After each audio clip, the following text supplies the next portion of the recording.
गरमाई रात भर राजा कैसे करबा खटाई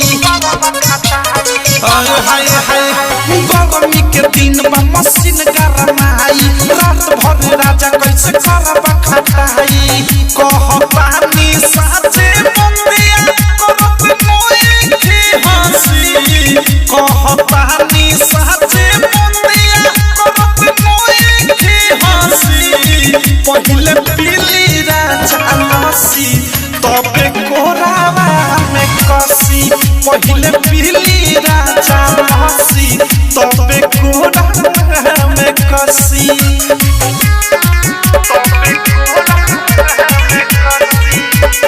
डायमंड रिकॉर्डिंग स्टूडियो छावना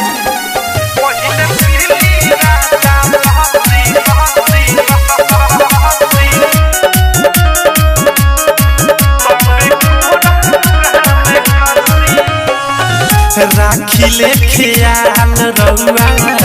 हम त शरीर के हाल चाल पूछ ले आइले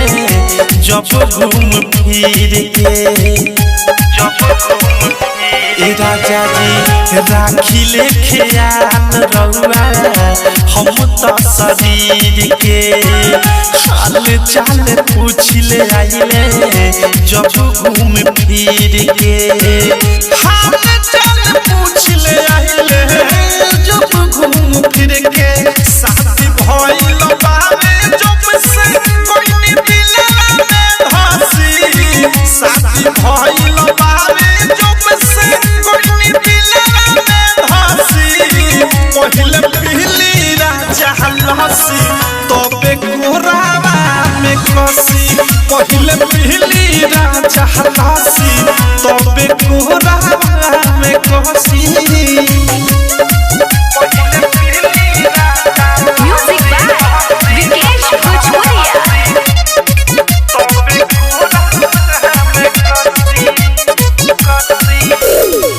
राइटर के सपिया दाहे तोहरा मरिले हो जाई खराब सेहत यही से डरिले राइटर के सपिया दाहे तोहरा मरिले हो जाई खराब सेहत यही से डरिले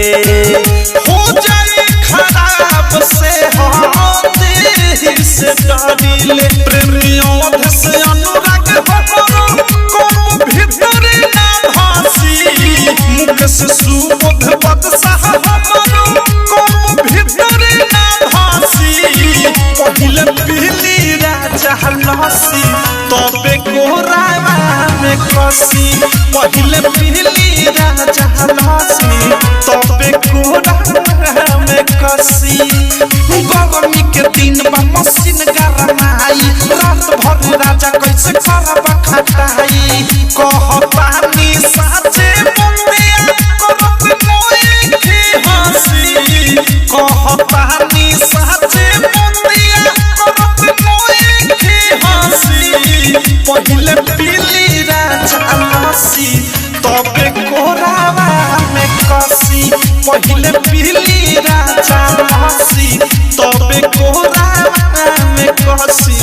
ना डायमंड रिकॉर्डिंग स्टूडियो छावना